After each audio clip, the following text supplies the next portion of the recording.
O senhor, quando era adolescente aqui em Manaus, eu quando era adolescente, eu queria ser, sabe o que, senhor Sérgio? Cantor. O senhor queria ser o quê? No tempo de Manaus eu queria ser jogador de futebol. Olha! Fiz teste no Fast Clube, no Rio Negro, no Nacional, No São Raimundo. São Raimundo. Eu só não fui jogador, não vou mentir não, foi por causa das drogas. Quer dizer, pra você ver como é que é as coisas, quer dizer que o senhor só não foi jogador por causa das drogas, seu Sérgio? Isso. Mas como assim por causa das drogas? As drogas da perna não ajudavam.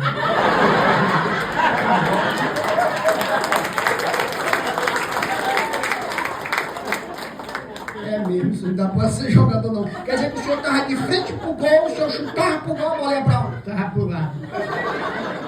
O senhor chutava as pernas. A droga nas pernas mesmo. Seu Sérgio, assim pra nós ensinar.